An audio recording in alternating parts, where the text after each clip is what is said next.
네, 여러분, 수행은요, 많은 분들이 이제 깨달음으로 가는 과정 중에 그 여러 가지 내면의 상처를 치유하고 그걸 해결하고 하는 게 수행이죠. 그런데 아직도 많은 분들이 수행은 일반인들이 하는 게 아니라 어떤 특수한 사람이 하는 걸 오해하는 경우도 있고, 또는 수행은 어떤 특별한 테크닉이 있다고 생각하는 경우도 있고, 수행을 단적으로 한마디로 얘기하자면 인간 속에 있는 치유되지 않는 내면의 상처를 드러내게 해서 치유하는 과정이라고 볼 수 있어요.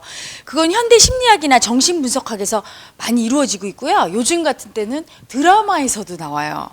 어떤 드라마를 우리 회원님이 추천을 해서 제가 어제 이렇게 봤더니 자기 어린 시절의 그 모습을 기억해서 떠올려서 그 어린 시절의 자기와 대화하는 게 나오더라고요.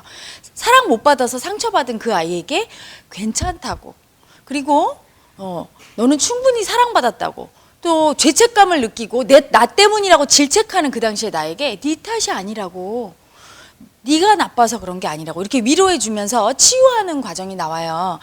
그걸 보면서 그 드라마를 현대인이 얼마나 공감하는지는 모르지만 이제 우리 사회가 정말 마음의 사회로 접어들었고 인간 내면의 무의식의 상처를 치유하는 거를 조금씩 알아가는구나, 이런 느낌이 들더라고요.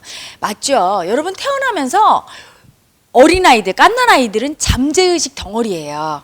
표면의식이 아예 없어요. 표면의식은 이 잠재의식이 다치면서 조금씩 생깁니다. 태어났을 때는 좋다 나쁘다가 없어요. 아이들이 그냥 고통만 알아요. 괴로움은 짜증 부리고 울고, 편안하면 방글방글 웃고, 이게 잠재의식이에요. 행복하면 웃고 불행하면 괴로워서 이렇게 짜증내고 뭔가 고통을 호소해요. 그런데 자라면서 부모에 의해서, 어른들에 의해서 옳다 그러다 맞다 틀리다 그렇게 하면 돼 안 돼가 주입됩니다. 그게 표면의식, 분별의식이 생기게 하죠. 너 그렇게 짜증내면 나쁜 아이야, 사랑 안 해줄 거야 하면 괴로운데 참게 되고, 사랑해달라고 얘기하고 싶은데 얘기했다가 혼나면, 밑에 동생도 있는데 너 왜 이렇게 애기처럼 굴어? 이렇게 혼나면 무의식이 억압받아서 딱 다치면서 머리에 분별심으로 그때부터 무의식을 누르게 되죠. 그래서 아이들은 잠재의식으로 사는데 그 아이들을 분별심에 갇히게, 무의식을 누르게 하는 게 바로 어른들의 그 분별심이에요. 머리에 생각으로 누르는 걸 배우기 시작해요. 조금 크기 시작하면. 그래서 아기 때는요, 여러분, 사실은 잠재의식으로 살기 때문에 아이가 이건 나쁜 짓이야, 이건 착한 일이야, 이런 분별도 없습니다. 그래서 갖고 싶으면 어떻게 해요? 가서 그냥 슈퍼에 가서 물건 갖고 오잖아요. 그렇죠? 그리고 아이들 과자 먹을 때 어때요? 니 거 내 거 없어요. 관념 생기기 전에는, 에고가 생기기 전엔 니 거 내 거 없이 그냥 봉투 열고 같이 막 이렇게 꺼내 먹고, 이게 내 거다 니 거다 구별도 없죠. 그게 잠재의식이에요. 그게 무의식인데, 그 무의식의 상태에서 무의식을 억압하지만 않으면 어떻게 됩니까? 무의식을 표현하게 돼요. 애들은.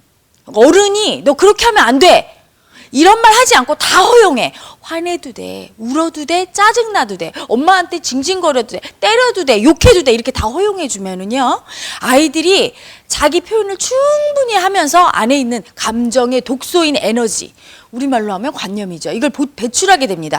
배출하면서 점점 완전성을 향해 가요. 우리의 본성을 향해 가죠. 그런데 그렇게 내버려 둘 수가 없어요. 통제가 안 되면 이 사회가 유지가 안 되고 인간 사회의 질서가 무너지기 때문에, 그리고 너무나 괴롭기 때문에 억압할 수밖에 없죠. 사회 구조. 인간은 고등동물이라 일반 동물보다 더 많이 억압해요. 규율이 많잖아. 유치원 차는 몇 시에 타는 거야? 가면 단체 생활할 땐 이렇게 해야 돼? 남의 걸 갖는 건 나쁜 거야?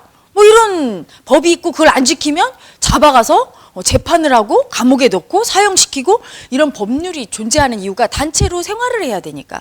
그래서 무의식을 억압할 수밖에 없어요. 그래서 인간은 억압된 무의식의 상처가 점점 더 쌓여서 더 괴로워져서 병에 걸리는 거죠. 몸과 마음의 병에 걸려요.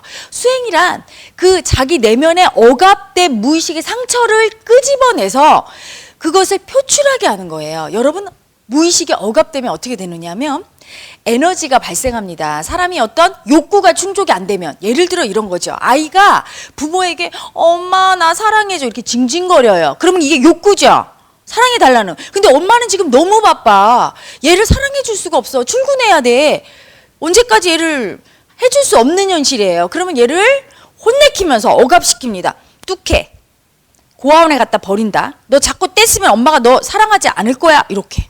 그러면 두려움으로 억압해요. 애가 욕구 불만인 상태로 꾹 누릅니다. 엄마는 출근하죠. 모든 게 끝났다고 생각해. 상황 정리가. 엄마는 무사히 출근했으니까.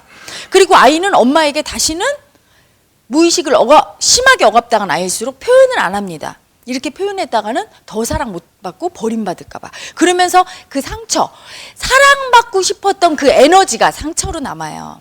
그걸 혹자는 내면에 상처받은 아이 이렇게 부르기도 하고요. 그걸 우리가 관념이라고 부릅니다. 치유되지 않은 그 아이가 있으면 그 아이가 어른이 되어서도 불쑥불쑥 올라와서 필요하지 않을 때 부작용을 일으킵니다.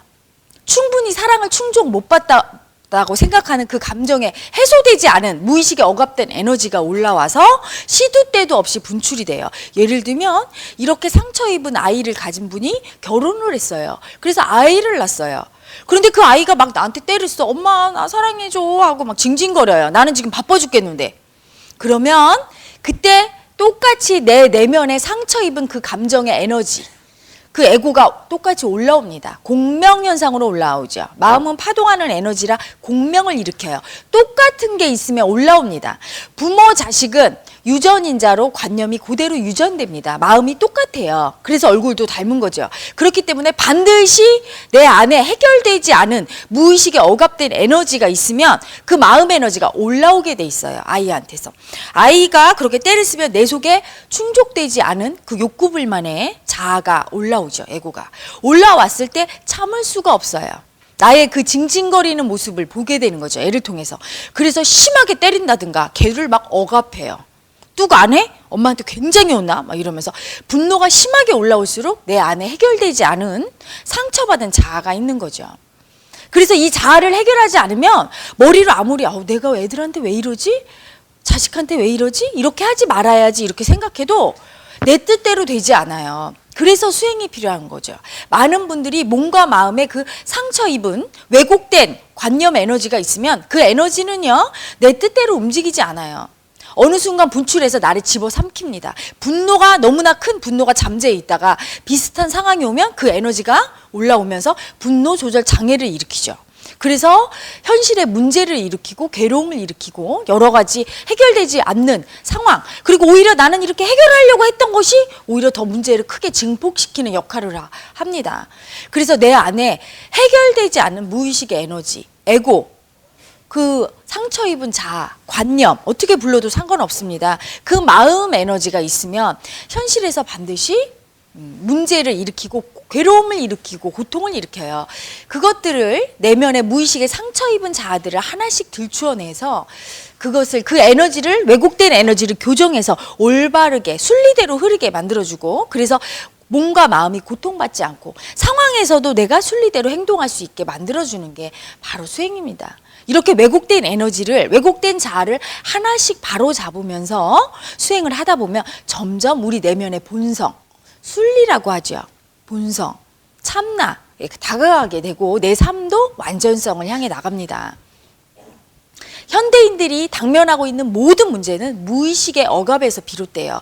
무의식을 억압할 수밖에 없는 현대인의 이 사회 구조와 현대인의 머리의 시비분별심이 점점 더 무의식을 억압하게 해서 지금 여러 가지 사회적으로 또 가정적으로 온 인류가 고통에 직면하고 있죠.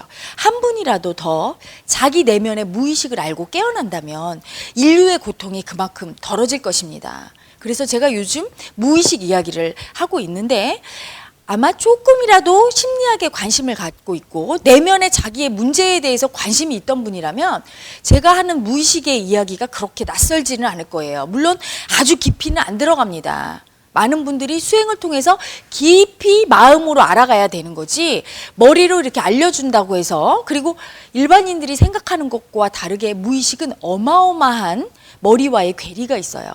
전혀 생각지도 못한 나가 있으니 그걸 참 받아들이기 힘들죠. 보통 많은 분들이 나는 착해요 이렇게 생각하는 분은 나쁜 나를 받아들이기 힘들어해요. 거부합니다. 나는 많이 참고 순종하면서 살아요. 이런 분은 내가 굉장히 반항하면서 절대로 안 참고 남을 약 올린다는 걸 못 받아들여요. 하지만 여러분 내면의 에고는, 자아는요, 착한 착한 놈이 있으면 반드시 못된 놈이 있게 돼 있거든요.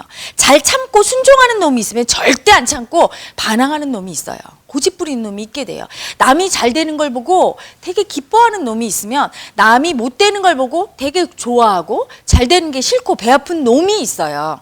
왜? 현실에서 이 현실은 우주는 파동이기 때문에 여러분 내면의 관념도 자아도 파동입니다. 양극단에 있죠. 선과 악이 있고 오름이 있으면 그르다가 있듯이 여러분 내면에 착한 놈과 나쁜 놈은 공존할 수밖에 없어요. 여자와 남자가 공존하듯이 양극단이 공존합니다. 그러하기에 그거는 말로 얘기해서 그렇습니다 하고 받아들일 문제가 아니에요. 나는 꿈도 못 꾸는 그런 자아가 내면에 숨어 있죠. 저도 이 수행을 만나고 나서 처음 수행을 접하고 얼마 안 지나서 내면의 무의식에 수많은 나들을 만나면서 얼마나 놀랐든지 상상도 못하는 나의 모습에 경악을 금치 못했어요. 그 나를 만나서 용감하게 부딪히고 네가 그동안 얼마나 힘들었니? 인정해줘야 이 아이가 떠납니다. 이 자아가 상처받은 자아가 인정받고 위로받아야 가는데 아예 보려고도 하지 않는 게 현대인의 실상이죠. 되도록 많은 분들이 자기 내면에 얼마나 상처받은 자기도 모르는 자아가 있는지 알기를 바랍니다. 알아서 해결할 때 삶에서 여러 가지 문제들이 고통들이 해결될 거예요. 왜? 삶 속에 일어나는 모든 문제와 고통은 내면에 상처 입은 자아인 에고가 해결되지 않아서 무의식이 억압돼서 일어나는 문제이기 때문입니다. 많은 분들 자신의 무의식에 관심을 갖고 수행을 통해서 해결되지 않은 자기의 자아의 모습을